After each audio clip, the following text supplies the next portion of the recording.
riizoortii riisootaa maariinaa laangaano yeroo boqonnaa keessanii bakka itti nama baay'ee jaallattan wajjin bashannantanii yeroo yaadannoo ajaa'ibaa dabarsuuf gara riizoortii riisootaa maariinaa koottaa.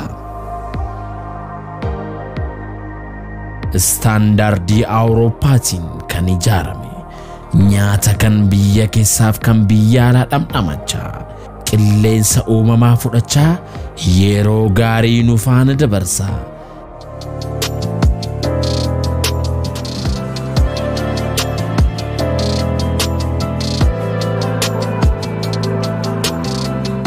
Siree mijawaaf qulqullina addaa qabus ni jira. Lakkoofsa bilbilaa Duwwaa 91147 96 Duwwaa 3 Duwwaa 91187 5582 Duwwaa 468 Duwwaa 7 76 Riizoortii Riisootaa Maariinaa Laangaano.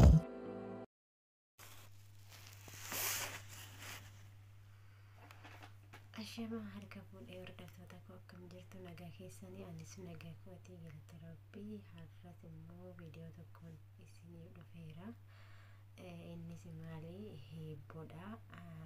Yeroo darbees hiibboo hin beektu yerootti hiibboo marsaa ododorii jechoota akka sookoo fi soorkoo waan akkasiisan viidiyoo kiyya jala yoo deemtan arguu dandeessanii.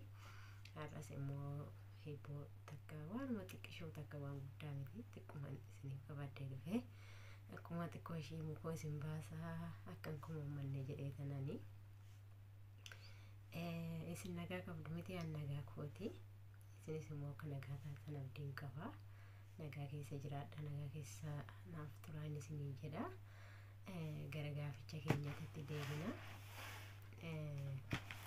Gaafii akkas jedha. Deebii garuu har'a isiniin deebisu deebii waliin viidiyoo biraati irratti kutaa achaanutti isiniif deebisa. Ammaaf yaalisiif isin immoo komantii jalatti yaala deebii isinii deebisaa deemuun isin immoo maal deebis ture deebii ta'e komantiin deebisuu dandeessanii. Kun immoo viidiyoodha waan ta'eef deebii miti. Yeroo biraa immoo liiv irratti si waliin taphachuu nan danda'a, si gaggaafachuu nan danda'a. Ammaaf immoo akkasumatti kalaasee har'a gaafii isin gaafadhee boru immoo deebii isiniif deebisa isiniin jedha. Akkas jedha deebiin keenya jechuudha. Gaafiin keenya gaafiin keenya jechuudha. Gaaficha keenyatti itti fufna. Garuu namni hunduu hin deebisa jedhee yaada. Abdiin qaba namni kamiyyuu hin deebisa jedhee gaafii baay'ee salphaadha. In deebistan jedhee tana yaala isiniin jedha. Akkas jedha. Jaaketii tokko miicitee goggoguuf daqiiqaa 20 itti fudhata. Irraan isinii deebi'a.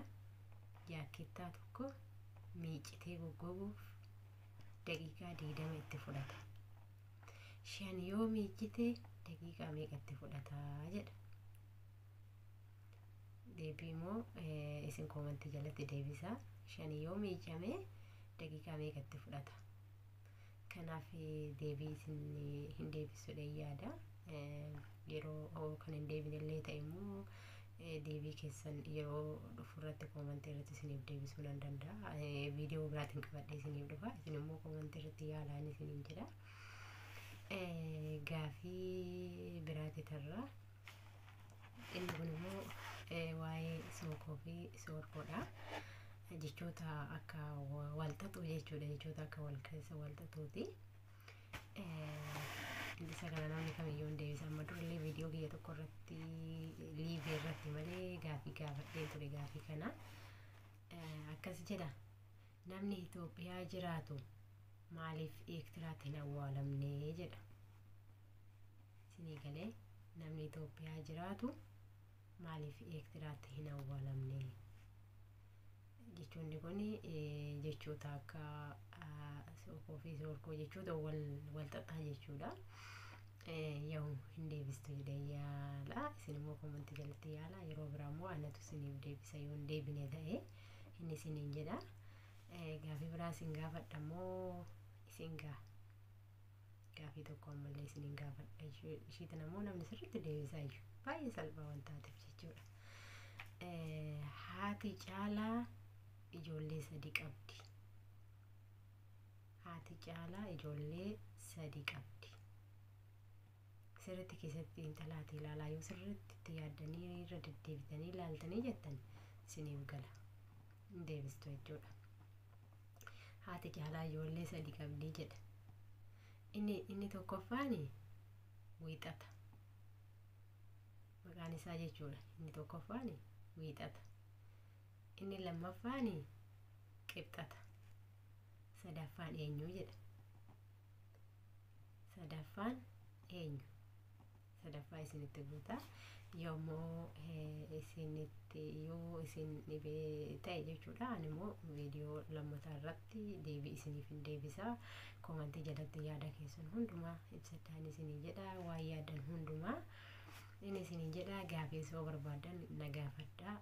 Waan hin beekurraa isiniif hin deebisaa. Waan hin beeknellee walumaan warroota immoo na caalaa sirriitti beekan gaafannee walumaan deebii argachuu dandeenya waan ta'eef kanaaf waan barbaadan na gaafachuu mirga keessanii inni isinii jedha. Anis akkanuma immoo waan tokko isin gaafachuun mirga kiyya dirqamasi. Kanaaf waan tokko wal jijjiiruu muka wal baasuu wal bashannansiisuu wal bohaarsuun dirqama. Yookaan nuti Oromoo waan taaneef kanatti wal bohaarsinaa kanatti waliin tattaphannaa inni isinii jedha. Har'aaf isin gaamoo deebii har'aaf isin gaamoo gaafii tokko ammas isiniin gaafadhaa isinii jedha. Gaafii tokko isin gaafadha malee gaafii tokko baay'ee salphaadha. Baay'ee salphaadha. Namni kamiyyuu mataa isaatirraa ka'ee sirriitti itti yaaduu danda'a. Akkas jedha gaafichi. Gaafii isin akkas jedha. Namni tokko akkamitti hirriba malee guyyaa 20 tura. Namni tokko akkamitti hirriba malee guyyaa 20 tura.